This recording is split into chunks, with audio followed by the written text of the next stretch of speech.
सबसे पहले आप सभी को राधे राधे, श्रीमन नारायण। दोस्तों, आप सभी का स्वागत है मेरे चैनल काव्या कजरी पर। गुरुवार का दिन भगवान विष्णु और गुरु बृहस्पति की पूजा के लिए समर्पित है। इस दिन लोग व्रत रखते हैं और इनकी विधि पूर्वक पूजा करते हैं। जो लोग गुरुवार का व्रत रखते हैं उनको उनके व्रत के नियमों का पालन करना चाहिए। हिंदू धर्म में हर दिन किसी न किसी देवी देवता को समर्पित है। जिस तरह सोमवार का दिन भगवान शिव को समर्पित है, मंगलवार को हनुमान जी का और बुधवार गणेश जी को, उसी तरह गुरुवार के दिन भगवान श्री हरि विष्णु की पूजा का विधान है। गुरुवार यानी कि बृहस्पतिवार का व्रत बड़ा ही फलदायी माना जाता है। ऐसी मान्यता है कि इस दिन भगवान विष्णु की पूजा अर्चना और व्रत रखने से भगवान प्रसन्न होते हैं और भक्तों पर कृपा बरसाते हैं। माना जाता है कि गुरुवार के दिन व्रत करने व कथा सुनने से घर परिवार में सुख समृद्धि बनी रहती है। ग्रंथों में उल्लेख है कि अगर व्रत के दिन नियमों का पालन न किया जाए तो भगवान श्री हरि विष्णु नाराज हो जाते हैं। ऐसे में इन चीजों का हमेशा ध्यान रखना चाहिए। गुरुवार के दिन सुबह जल्दी उठकर नित्य क्रम और स्नान करें। इसके बाद पूजा घर या केले के पेड़ के नीचे भगवान श्री हरि की प्रतिमा या फिर फोटो रखकर उन्हें प्रणाम करें। कोई नया छोटा सा पीला वस्त्र भगवान को अर्पित करें। हाथ में चावल और पवित्र जल लेकर व्रत का संकल्प लें। एक लोटे में पानी और हल्दी डालकर पूजा के स्थान पर रखें। भगवान को गुड़ और धुली हुई चने की दाल का भोग लगाएं। गुरुवार व्रत की कथा का पाठ करें, पूजा पाठ व आरती करें, भगवान को प्रणाम करें और हल्दी वाला पानी केले की जड़ या किसी अन्य पौधे की जड़ में डालें। अगर आप पहली बार गुरुवार का व्रत रखने जा रहे हैं तो आपको उस गुरुवार का चयन करना चाहिए कि जिस दिन पुष्प नक्षत्र हो। अगर ये संभव ना हो पाए तो किसी भी मास के शुक्ल पक्ष के पहले गुरुवार से ये व्रत की शुरुआत करें। इस बात का ख्याल रखें कि जब भी व्रत प्रारंभ करने जा रहे हो तो उस दौरान पौष माह न हो। अगर आप गुरुवार के दिन भगवान विष्णु की पूजा करते हैं तो उस दिन केले का सेवन भूलकर भी ना करें। हिंदू धर्म के अनुसार केले के पेड़ में भगवान श्री हरि विष्णु का वास माना जाता है। इसीलिए गुरुवार के दिन केले के पेड़ पर जल अर्पित करें, उसका विधि विधान से पूजन करें। अगर हो सके तो गुरुवार के दिन उड़द की दाल व चावल के सेवन से परहेज करना चाहिए। वही माना जाता है कि गुरुवार के दिन दाढ़ी, बाल, नाखून नहीं काटने चाहिए। इसके साथ ही इस दिन कपड़े धोने व सिर धोने आदि की भी मनाही होती है। पूजा के दौरान पीले कपड़े पहनने की कोशिश करें। पीले फल और पीले फूल भगवान श्री हरि विष्णु और गुरु बृहस्पति को बेहद प्रिय हैं। इसीलिए पूजा के दौरान ये चीजें अर्पित करें। जिस प्रकार 16 सोमवार का व्रत रखा जाता है, ठीक उसी प्रकार 16 गुरुवार का भी व्रत रखते हैं। मान्यता है कि गुरुवार के दिन भगवान विष्णु की पूजा आराधना करने के बाद गुड़, पीला कपड़ा, चने की दाल और केला भगवान को अर्पित करने के बाद गरीबों को दान देना चाहिए। कहते हैं इससे भगवान विष्णु की कृपा दृष्टि बनी रहती है। धार्मिक ग्रंथों के अनुसार गाय में कई करोड़ देवी देवताओं का वास होता है। गुरुवार के दिन गाय को रोटी और गुड़ खिलाने से सभी कष्ट दूर होते हैं और जीवन में खुशियां आती हैं। मान्यता है कि जो व्यक्ति हर गुरुवार भगवान विष्णु की पूजा करता है और कथा सुनता है, उनकी सभी परेशानियां गुरु बृहस्पति और भगवान विष्णु की कृपा से दूर हो जाती हैं। धार्मिक मान्यताओं के अनुसार गुरुवार के व्रत रखने से बृहस्पति भगवान विष्णु के साथ साथ माँ लक्ष्मी की भी कृपा शीघ्र ही प्राप्त हो जाती है। ये व्रत पुरुष, महिला, कुंवारी लड़कियां, लड़के कोई भी रख सकते हैं। कहते हैं जो व्यक्ति सच्चे मन से इस व्रत को करता है उसकी सभी इच्छाएं पूर्ण होती हैं। अगर आप भी गुरुवार का व्रत रख रहे हैं या रखने की सोच रहे हैं तो जानिए गुरुवार व्रत की कथा और नियम। जिन लोगों के विवाह में रुकावटें आ रही हैं या बार बार रिश्ता टूट रहा हो, उन्हें भी गुरुवार का व्रत रखने की सलाह दी जाती है। ये व्रत रखने से उनके विवाह में आ रही किसी भी तरह की बाधा दूर हो जाती है, क्योंकि इस व्रत को करने से शादी विवाह के कारक ग्रह बृहस्पति मजबूत होते हैं। गुरुवार व्रत कथा कुछ इस प्रकार है। ब्रह्मा जी के मानस पुत्र महर्षि अंगिरा के 3 पुत्र हुए, बृहस्पति, उत्थग और सरवर्ती। इनमें बृहस्पति सबसे ज्येष्ठ है, जिनकी गुरुवार को पूजा करने से धन, विद्या, मान सम्मान, प्रतिष्ठा और कई अन्य मनोवांछित फल की प्राप्ति होती है। गुरुवार के दिन व्रत और कथा सुनने से घर परिवार में सुख समृद्धि बनी रहती है। आइए जानते हैं गुरुवार व्रत कथा के बारे में। प्राचीन काल की बात है, किसी राज्य में एक बड़ा प्रतापी और दानी राजा हुआ करता था। वो हर गुरुवार को व्रत रखकर दीन दुखियों की मदद करके पुण्य प्राप्त किया करता था। परंतु ये बात उसकी रानी को अच्छी नहीं लगती थी। वो ना तो व्रत करती थी, ना राजा को दान देने देती थी। व्रत करने से भी मना करती थी। एक बार राजा शिकार करने के लिए जंगल गए। उस दिन गुरु बृहस्पति देव साधु का रूप धारण कर भिक्षा मांगने आए। साधु ने जब रानी से भिक्षा मांगी तो वो कहने लगे, हे साधु महाराज, मैं इस दान और पुण्य से तंग आ गई हूँ। आप कोई ऐसा उपाय बताएं जिससे कि ये सारा धन नष्ट हो जाए और मैं आराम से रह सकूं। बृहस्पति देव ने रानी को धन का प्रयोग पुण्य के कार्यों में लगाने की बात कही, परंतु साधु की बातों से रानी को खुशी नहीं हुई। उसने कहा, मुझे ऐसे धन की आवश्यकता नहीं है जिसे मैं दान करूं और जिसे संभालने में मेरा सारा समय नष्ट हो जाए। साधु ने रानी को कहा, कुआं बनाओ, तालाब बनवाओ, बावड़ी बनाओ, कुमारी कन्याओं की शादी कराओ। लेकिन रानी नहीं मानी। उसने कहा, मुझे ऐसे धन की आवश्यकता नहीं जिसे मैं दान दे सकूं।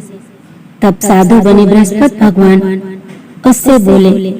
रानी के ऐसा बोलने पर साधु ने कहा कि यदि तुम्हारी यही मनोकामना है तो मैं तुमसे जैसा कहूँ तुम वैसा ही करना। फिर साधु ने रानी से कहा कि गुरुवार के दिन तुम्हें घर को गोबर से लेपना है, साथ ही इस दिन अपने बालों को पीली मिट्टी से धोते हुए स्नान करना है।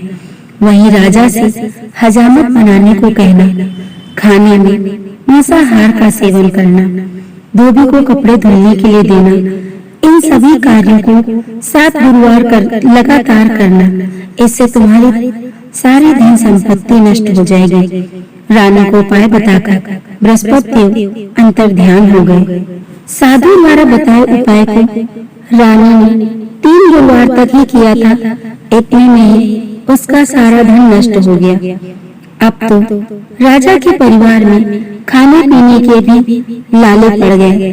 फिर एक दिन राजा रानी से बोला कि यहाँ सभी लोग मुझे जानते हैं, इस कारण यहाँ पर मैं कोई छोटा काम भी नहीं कर सकता।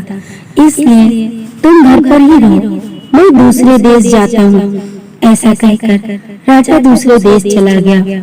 वहाँ पर वह लकड़ी काटता और उन्हें शहर में बेच देता। इसी तरह राजा अपने जीवन का गुजारा करने लगा। राजा के दूसरे देश जाने पर रानी बहुत उदास रहने लगी। एक बार तो रानी और दासी को 7 दिनों तक बिना खाए पिए रहना पड़ा। इससे परेशान होकर रानी ने दासी से कहा कि पास के शहर में उसकी बहन रहती है जो बड़ी धनवान है, इसलिए दासी तुम मेरी बहन के घर जाकर कुछ ले आओ ताकि हमारा गुजारा हो सके। ऐसा सुनकर दासी रानी की बहन के घर चली गई। उस दिन गुरुवार था और रानी की बहन बृहस्पतिवार गुरुवार व्रत की कथा सुन रही थी। तब दासी ने रानी की बहन सारी बात बताई। इस पर रानी की बड़ी बहन ने कोई जवाब नहीं दिया। कोई जवाब न मिलने पर दासी बहुत परेशान हुई। फिर घर लौटकर दासी ने सारी बात रानी को बताई। ये सब सुनकर रानी बहुत निराश हुई। दूसरी तरफ रानी की बड़ी बहन मन में सोच रही थी कि मेरी बहन की दासी आई और मैं उससे कुछ नहीं बोली, इस कारण उसे दुख हुआ होगा। फिर वह कथा पूर्ण करने के बाद अपनी बहन के घर जाकर बोली कि ये बहन, मेरा आज बृहस्पतिवार का व्रत है। मैं कथा सुन रही थी, उस समय तुम्हारी दासी मेरे घर आई। इस कारण से कथा सुनने के दौरान मैं न उठ सकती थी और न ही बोल सकती थी, इसीलिए बिना कुछ कहे तुम्हारी दासी को वापस जाना पड़ा। अब बताओ तुम्हारी दासी मेरे घर क्यों आई थी? तब रानी ने अपनी बड़ी बहन से रोते हुए कहा कि बहन, हमारे घर में कुछ भी खाने को नहीं है। वो और उसकी दासी पिछले 7 दिनों से भूखी है। अब रानी की बड़ी बहन बोली कि देख बहन, भगवान बृहस्पति देव सबकी इच्छा पूरी करते हैं। हो सकता है तुम्हारे घर में अनाज रखा हो। पहले तो रानी को अपनी बहन की बातों पर विश्वास नहीं हुआ, लेकिन बहन के बार बार कहने पर उसने अपनी दासी को अंदर भेजकर अनाज देखने के लिए कहा। तो वहाँ दासी को एक घड़े में अनाज मिल गया। ये देखकर दासी आश्चर्यचकित हो गई। तब दासी ने रानी से कहा कि हमें भोजन न मिलने पर हम व्रत ही करते हैं, इसीलिए क्यों न आपकी बहन से व्रत की कथा और विधि पूछी जाए ताकि हम भी इस व्रत को कर सकें। तब रानी ने विस्तार पूर्वक अपनी बहन से बृहस्पतिवार व्रत की कथा के बारे में पूछा ताकि हम भी इस व्रत को कर सकें। तब रानी ने विस्तार पूर्वक अपनी बहन से बृहस्पतिवार व्रत की कथा के बारे में पूछा। रानी की बड़ी बहन ने बताया कि गुरुवार के दिन भगवान विष्णु का पूजन किया जाता है। व्रत वाले दिन चने की दाल और मुनक्का केले की जड़ में अर्पित करनी चाहिए और दीपक जलाकर व्रत कथा सुननी चाहिए। दीपक जलाकर व्रत कथा सुननी चाहिए। वहीं व्रत खोलते समय पीली खाद्य वस्तुओं का सेवन करना चाहिए। इससे बृहस्पति देव प्रसन्न होते हैं। इससे बृहस्पति देव प्रसन्न होते हैं। व्रत की विधि बतलाकर रानी की बड़ी बहन अपने घर को चली गई। 7 दिन बाद गुरुवार पड़ने पर रानी और दासी ने साथ में व्रत किया, केले की जड़ में चना गुड़ अर्पित किया और भगवान विष्णु का पूजन किया। लेकिन पूजन के बाद उन दोनों को इस बात का दुख हुआ कि व्रत खोलने के लिए पीला भोजन कहाँ से लाएं। व्रत रखने के कारण बृहस्पति देव उनसे प्रसन्न हो गए थे और एक साधारण व्यक्ति का रूप धरकर 2 थालियों में स्वादिष्ट पीला भोजन दासी को दे गए। ये देखकर दासी बहुत खुश हुई। रानी के साथ मिलकर उसने वही भोजन ग्रहण किया। इसके बाद वे दोनों हर गुरुवार को व्रत और पूजन करने लगे। बृहस्पति देव ने उनके व्रत से प्रसन्न होकर उनको धन संपत्ति फिर लौटा दी। लेकिन दोबारा से रानी आलस्य में लिप्त हो गई। दासी ने रानी से कहा कि पहले भी तुम ऐसे ही करती थी, इसी कारण से तुम्हें ये सब झेलना पड़ा। अब जब बृहस्पति देव की कृपा से तुम्हें फिर से धन मिला है, तुम फिर से आलस्य करने लगी।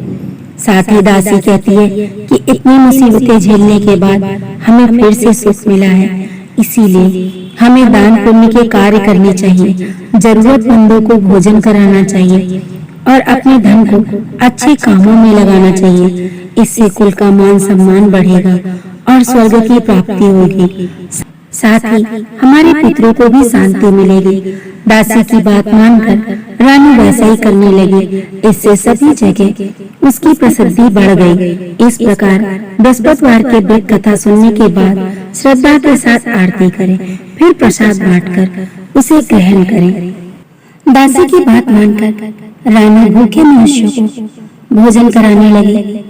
उसने प्याऊ लगवाए, ब्राह्मणों को धन दिया, अपाहिजों और अनाथों को दान दिया, कुएं, तालाब, बावड़ी, बाग बगीचे लगवाए, मंदिरों, पाठशालाओं और धर्मशालाओं का निर्माण कराया, निर्धनों को धन दिया, कुंवारी कन्याओं की शादी कराई। उसने अपना काफी धन शुभ कार्यों में खर्च किया, जिससे रानी की प्रसिद्धि चारों तरफ फैलने लगी। उसके कुल की कीर्ति बढ़ने लगी। दासी की बात मानने से उसके पितृ भी अत्यंत प्रसन्न हुए। अपने अच्छे कर्मों और बृहस्पतिवार के व्रत से रानी की बुद्धि ठीक हो गई। एक दिन रानी और दासी आपस में विचार करने लगी कि ना जाने राजा किस हाल में होंगे। राजा की कोई खोज खबर भी न थी उन्हें। उन्होंने राजा के लिए गुरु बृहस्पति भगवान से प्रार्थना की। बृहस्पति देव ने रात में राजा को स्वप्न में दिखे, हे राजा उठ, तेरी रानी तुझे याद करती है, अपने देश लौट जा। राजा प्रातः काल उठकर अपने स्वप्न के विषय में विचार करने लगा। भगवान की बात याद करके उसने सोचा, लौटने हेतु कुछ तो धन होना चाहिए। आज तक मैंने किन किन मुसीबतों से अपने दिन व्यतीत किए, ये मैं ही जानता। अपने बुरे समय को याद कर राजा रोने लगा। तभी वहाँ बृहस्पति देव साधु वेश में प्रकट हुए और बोले, हे राजा लकड़हारे, तुम इस वीरान जंगल में क्यों रो रहे हो? किस चिंता में बैठे हो? मुझे बताओ। साधु की बात सुनकर राजा हाथ छोड़कर बोला, हे प्रभु, आप सब कुछ जानते हैं। इतना कहकर राजा ने साधु को अपनी संपूर्ण कहानी कह सुनाई। साधु के रूप में भगवान उनके वचनों को सुनकर कहने लगे, हे राजा, तुम्हारी पत्नी ने बृहस्पति के प्रति जो अपराध किया था, उसी कारण तुम्हारी ये दशा हुई। अतः तुम अब चिंता छोड़कर बृहस्पति देव का व्रत करो। भगवान बड़े दयालु हैं, तुम्हारी अवश्य सुनेंगे। तुम चने की दाल, गुड़ व जल से भरे लोटे से केले की जड़ में बृहस्पति देव का पूजन करो, फिर कथा कहो या सुनो। भगवान बृहस्पति देव तुम्हारे कष्टों को, तुम्हारी सभी मनोकामनाओं को पूर्ण करेंगे। तुम्हारे कष्टों को हर कर तुम्हारी सभी मनोकामनाओं को पूर्ण करेंगे। साधु की बात सुनकर बोला, हे प्रभु, मुझे लकड़ी बेचकर भोजन करने के लिए भी पर्याप्त धन नहीं मिलता। मैं व्रत कैसे करूं? मुझे रात स्वप्न में पत्नी अत्यंत व्याकुल दशा में दिखाई दी। मेरे पास कोई साधन नहीं जो मैं उसका हाल जान सकूं। साधु विनम्र वचनों से राजा से बोला, हे राजा, तुम किसी बात की चिंता मत करो। बृहस्पति के दिन तुम रोज की तरह लकड़ियां शहर में बेचने जाना। तुम्हें रोज से 2 गुना धन प्राप्त होगा। उस धन से तुम बृहस्पति देव का पूजन कर मुझसे सुनी हुई कथा कहना। भगवान बृहस्पति देव तुम्हारी सभी मनोकामनाएं पूर्ण करेंगे। साधु ने कहा। साधु महाराज ने कथा शुरू करी। बहुत समय पहले की बात है। एक नगर में एक निर्धन ब्राह्मण रहता था। वो संतानहीन था। वो प्रतिदिन पूजा पाठ करता था, परंतु उसकी स्त्री नास्तिक थी। ना तो स्नान करती थी, ना ही किसी देवी देवता की पूजा करती थी। सुबह उठते ही भोजन करना उसकी दिनचर्या में शामिल था। अपनी पत्नी के इस आचरण से ब्राह्मण दुखी था, परंतु वो अपनी पत्नी को समझा कर थक चुका था। परंतु परिणाम वही ढाक के 3 पात। ब्राह्मण की अर्चना से प्रसन्न होकर एक दिन भगवान ने ब्राह्मण को पूजा पुत्री प्राप्ति का वरदान दिया। 9वें मास ब्राह्मण के घर एक कन्या का जन्म हुआ। वो अपने पिता की छत्र छाया में बढ़ने लगी। वह कन्या अत्यंत धार्मिक प्रवृत्ति की थी। वह प्रातः काल उठकर भगवान विष्णु का जप किया करती थी। उसने बृहस्पतिवार के व्रत भी करने शुरू कर दिए थे। प्रातः पूजा कर स्कूल जाती, मुट्ठी भर जौ सारे रास्ते पाठशाला तक डालती जाती और लौटते समय वही जो स्वर्ण के हो जाते तो उन्हें बीन कर ले आती। उसका प्रतिदिन का यही नियम था। एक दिन वो सूप में सोने के जौ साफ कर रही थी तो उसकी माँ ने जब अपनी लड़की को देखा तो वो बोली, हे पुत्री, सोने के जौ साफ करने के लिए सोने का सूप होता तो क्या ही अच्छा होता। दूसरे दिन बृहस्पतिवार था। वह कन्या व्रत रखकर पूजन कथा के समय बृहस्पति देव से प्रार्थना करने लगी, हे महाराज गुरुदेव, यदि मैं शुद्ध मन कर्म वचन से आपकी पूजा अर्चना करती हूँ तो आप मुझे सोने का सूप प्रदान करें, मुझे सोने का सूप देने की कृपा करें। बृहस्पति देव उस बालिका की पूजा से प्रसन्न थे। उन्होंने उस कन्या की प्रार्थना को स्वीकार कर लिया। प्रतिदिन की तरह वो जब कन्या बिखेरती हुई चली तो वह लौटते समय जौ बीन रही थी तो उसे सोने का सूप रास्ते में ही पड़ा हुआ मिल गया। बृहस्पति देव की कृपा से वो अत्यंत प्रसन्न हुई। एक दिन वो बालिका सोने के सूप में जौ को साफ कर रही थी। उसी समय उस नगर का राजकुमार वहां से होकर जा रहा था। वह उस कन्या के रूप पर मोहित हो गया। राजमहल में जाकर उसने अन्न जल त्याग दिया और उदास भाव से अपने शयन कक्ष में पड़ा रहा। जब ये समाचार राजा को मिला, वो चिंतित होकर मंत्रियों सहित राजकुमार के शयन कक्ष में पहुंचा और उसने पूछा पुत्र के पास जाकर, हे पुत्र, क्या बात है, तुम्हें क्या कष्ट है? क्या तुम्हारा किसी ने अपमान किया है या अन्य कोई कारण है? मुझसे कहो, मैं वही करूंगा जिससे मेरे प्रिय पुत्र की खुशियां लौट आए। राजकुमार अपने पिता की चिंतित वाणी सुनकर मुझे स्वर में बोला, हे पिताश्री, मुझे आपकी छत्र छाया में किसी प्रकार का कोई दुख नहीं है, ना ही मेरा किसी ने अपमान किया। मैं तो उस लड़की से विवाह करना चाहता हूँ जो सोने के सूप में सोने के जौ पटक रही थी। अपने पुत्र की बात सुनकर राजा को घोर आश्चर्य हुआ और बोला, हे पुत्र, उस लड़के का पता हमें बताओ, मैं अवश्य ही तुम्हारा विवाह उससे करा दूंगा। अपने पिता के वचनों को सुनकर राजकुमार ने अपने पिता से सारा वृतांत कह सुनाया। राजा ने अपने मंत्री को उस लड़की के घर भेजा तथा कहा, उस ब्राह्मण से कहो कि हम अपने पुत्र का विवाह उसकी पुत्री से करना चाहते हैं। मंत्री ब्राह्मण के घर पहुंचा और उसे राजा का आदेश कह सुनाया। कुछ दिन बाद ब्राह्मण की पुत्री का विवाह राजा के पुत्र के साथ विधिवत संपन्न हुआ। सौभाग्यवती पुत्री के विदा हो जाने के उपरांत ब्राह्मण के घर में फिर वही गरीबी निवास करने लगी। दोनों समय भोजन भी मुश्किल से मिलता था। जब एक दिन घर में बनाने को अन्न का एक दाना तक नहीं था, मजबूर होकर ब्राह्मण अपनी पुत्री से मिलने गया। अपने पिता की दीनहीन अवस्था को देखकर वो बहुत दुखी हुई और उसने अपनी माँ का हाल पूछा तो ब्राह्मण ने सारी दशा कह सुनाई। अपनी माँ के विषय में सुनकर उसे बहुत गुस्सा आया। अपने पिता की दशा में सुधार के विचार से पिता को बहुत सा धन देकर विदा किया। कुछ समय सुखपूर्वक बिताकर ब्राह्मण फिर उसी दीन अवस्था में पहुंच गया। ब्राह्मण अपनी पुत्री के पास पहुंचा और सारा हाल अपनी पुत्री को कह सुनाया। पिता की बात सुनकर उसकी पुत्री बोली, हे पिताजी, आप माताजी को कृपया यहाँ लेकर आए। मैं उन्हें विधि विस्तार पूर्वक समझा दूंगी जिससे उनकी गरीबी दूर हो जाएगी। ब्राह्मण देवता वापस अपने घर पहुँचे और अपनी पत्नी को अपनी पुत्री के पास राजमहल लेकर पहुँचे। लड़की ने अपनी माँ को समझाया, हे माँ, तुम प्रातः उठकर स्नान आदि करके विष्णु भगवान की पूजा करने के पश्चात भोजन ग्रहण किया करो, तभी दरिद्रता दूर होगी। परंतु उसकी बुद्धि पर पुत्री के उपदेशों का कोई प्रभाव न पड़ा। एक दिन उसकी पुत्री को बहुत क्रोध आया। अगले दिन बृहस्पतिवार था। अपने पिता की कोठरी उसी रात खाली करवाकर अपनी माँ को उसमें बंद कर दिया। प्रातः ही कोठरी खोलकर अपनी माँ को स्नान आदि करा के पूजा पाठ कराया।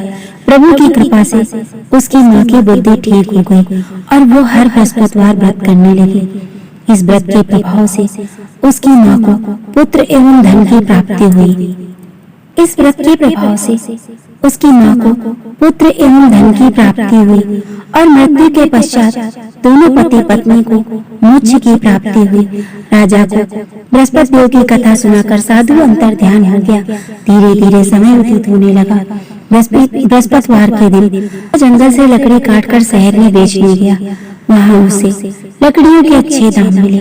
राजा ने बचे धन से चना गुड़ व अन्य सामग्री लेकर बृहस्पति देव का व्रत व पूजन किया। उस दिन से उसके सारे कष्ट मिट गए, परंतु अगले गुरुवार को व्रत करना भूल गया। इस कारण बृहस्पति देव नाराज हो गए। उस दिन उस नगर के राजा ने एक भव्य यज्ञ का तथा भोज का आयोजन किया।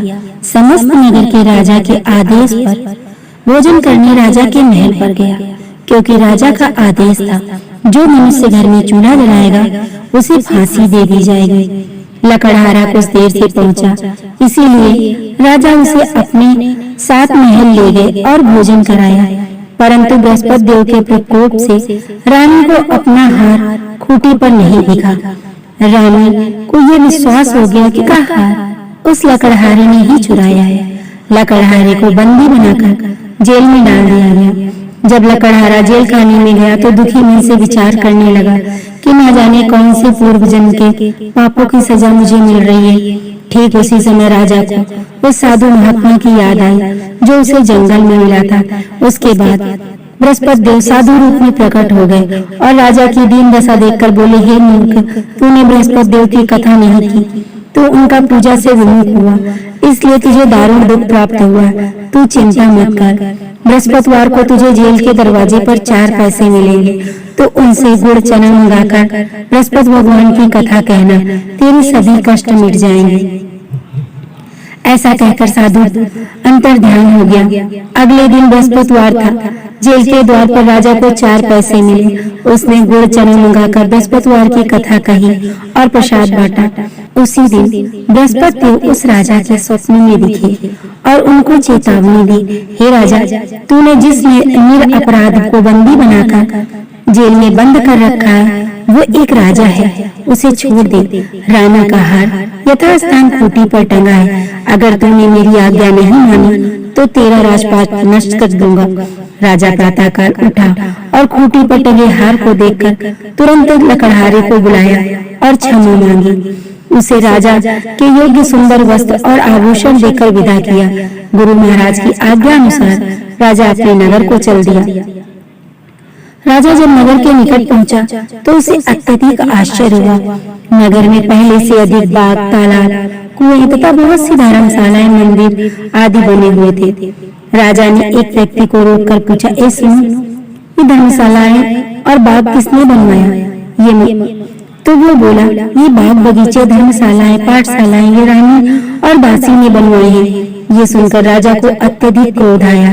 रानी के पास जब ये खबर पहुंची कि राजा आ रहे हैं तो उसने अपनी दासी से कहा, हे दासी, राजा जी हमें अत्यंत दीनहीन दशा में छोड़कर गए थे। वो हमारी ऐसी हालत देखकर लौट न जाए। तू बाहर जाकर द्वार पर खड़ी हो जा। दासी द्वार पर जाकर खड़ी हो गई। राजा जब आए तो दासी उन्हें रानी की आज्ञा अनुसार अंदर लिवा लाई। राजा को अत्यंत क्रोध हुआ। उसने तुरंत अपनी तलवार खींच ली और रानी से पूछा, बता रानी, तेरे पास इतना धन कहाँ से आया? मैं तो तुझे बहुत दिनहीन अवस्था में छोड़ के गया था। राजा रानी से बोली, हे नाथ, आप सही कह रहे हैं, ये सब धन हमें बृहस्पति देव की कृपा से प्राप्त हुआ। रानी की बात सुनकर राजा को क्रोध समाप्त हुआ। उसने निश्चय किया, सब तो सप्ताह में 1 बार कथा कहते हैं, मैं दिन में 3 बार कथा करूंगा। उसके बाद हर समय राजा के दुपट्टे से चने और गुड़ बंधे रहते। वो दिन में 3 बार कथा करने लगा। एक दिन राजा ने अपनी बहन को लिवा लाने का विचार किया। इस तरह निश्चय कर रानी से कहकर चल दिया। मार्ग में उसने देखा वृद्ध लोग मुर्दे को लिए रहीम नाम सत्य कहते जा रहे थे। उन्होंने रोककर राजा बोला, हे भले मानसो, मेरी बृहस्पतिवार की कथा सुन लो। वे सभी बोले, यहाँ हमारा आदमी मर गया, इसे अपनी कथा की पड़ी है, हमें नहीं सुननी तेरी कथा। परंतु एक वृद्ध आदमी बोला, अच्छा कहो, हम तुम्हारी कथा सुनेंगे, कहो भाई अपनी कथा कहो। राजा ने चने गुड़ निकालकर कथा आरंभ की। मुर्दा हिलने लगा। कथा समाप्त होने पर मुर्दा राम राम करता उठ बैठा। लोग आश्चर्यचकित होकर कथा के चमत्कार के प्रति नतमस्तक हो गए। राजा ने अपने घोड़े पर सवार होकर आगे बढ़ा। आगे उसे एक किसान खेत पर मिला। राजा किसान से बोला, भैया जरा ठहरो, तुम मुझसे भगवान बृहस्पति देव की कथा सुन लो। किसान राजा से बोला, आगे जाओ भैया, जितनी देर में मैं तुम्हारी कथा सुनूंगा उतनी देर में तो मैं 4 बार खेत जोत लूंगा। नहीं भाई, मुझे नहीं सुननी तुम्हारी कथा। किसान के ऐसा कहते ही बैल पछाड़ खाकर गिर पड़े। खुद किसान भी भयंकर पेट के दर्द से तड़पने लगा। तभी किसान की पत्नी खेत पर रोटी लेकर पहुंची। चिंतित होकर उसने अपने पुत्र से कथा कहने को कहा। किसान ने राजा की कथा सुनी तो उसका बीमार लड़का सही हो गया। राजा की प्रशंसा पूरे नगर में होने लगी। राजा अपनी बहन से बोला, हे बहन, अपने घर जाऊंगा, तुम भी मेरे साथ चलो। राजा की बहन अपनी सास से पूछने लगी, माताजी, मेरे भैया मुझे साथ ले जाना चाहते हैं। राजा की बहन की सास ने कहा, तू चली जा, परंतु बच्चों को मत ले जाइयो, तेरी भाभी निपुती है। राजा की बहन ने सारी बात अपने भैया से कह दी। अपनी की बहन की बात सुनकर राजा बोले, जब बच्चे ही नहीं जाएंगे तो तू क्या करेगी, तू भी यहीं रह। राजा दुखी मन से वापस लौट आया। घर आकर उसने अपनी पत्नी को सारी बात बताई। वो भी अत्यंत दुखी हुई। रानी बोली, हे बृहस्पति देव, आपकी अनुकंपा से हम सर्व सुखी हैं। हे प्रभु, मुझे पुत्र दे दो तो मुझ पर लगा ये कलंक धुल जाए। बृहस्पति देव ने उसकी प्रार्थना सुन ली। 9वें मास रानी के सुंदर पुत्र पैदा हुआ। राजा की बहन आई, तब रानी ने ताना मारा, घोड़ा चढ़ी न आई, गधा चढ़ी आई। राजा की बहन बोली, यदि मैं इसी प्रकार ना कहती तो तुम माता कैसे बनती। हे बृहस्पति देव, आपने जिस प्रकार राजा को सर्व सुख संपन्न किया, उसी तरह सभी की मनोकामना पूर्ण करना और सभी तरह के सुख देना। बोलो बृहस्पति भगवान की जय। बृहस्पति भगवान की आरती।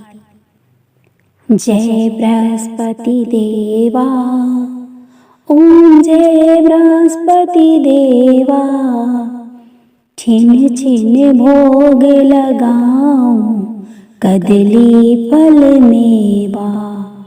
ओम जय बृहस्पति देवा, तुम पूर्ण परमात्मा, तुम अंतर्यामी, जगत पिता जगदीश्वर, तुम सबके स्वामी। ओम जय बृहस्पति देवा, जय बृहस्पति देवा। चरणामृत निज निर्मल, सब पातक हरता, सकल मनोरथ दायक, कृपा करो भरता। ओम जय बृहस्पति देवा, तन मन धन अर्पण कर, जो जन शरण पड़े, प्रभु प्रकट तब हो कर, आकर द्वार खड़े। ओम जय बृहस्पति देवा, दीन दयाल दयानिधि, भक्तन हितकारी, पाप दोष सब हरता, भव बंधन हारी। ओम जय बृहस्पति देवा, सकल मनोरथ दायक, सब संशय हारो, विषय विकार मिटाओ, संतन सुखकारी। ओम जय बृहस्पति देवा, स्वामी जय बृहस्पति देवा। जो कोई आरती तेरी प्रेम सहित गावे, कहत शिवानंद स्वामी, कहत शिवानंद स्वामी, मन वांछित फल पावे। ओम जय बृहस्पति देवा, स्वामी जय बृहस्पति देवा। सब बोलो विष्णु भगवान की जय। दोस्तों, अगर आपको मेरा वीडियो पसंद आए तो मेरी वीडियो को लाइक करें, चैनल को सब्सक्राइब करें और हाँ, कमेंट में राधे राधे अवश्य लिखें। राधे राधे श्रीमन नारायण।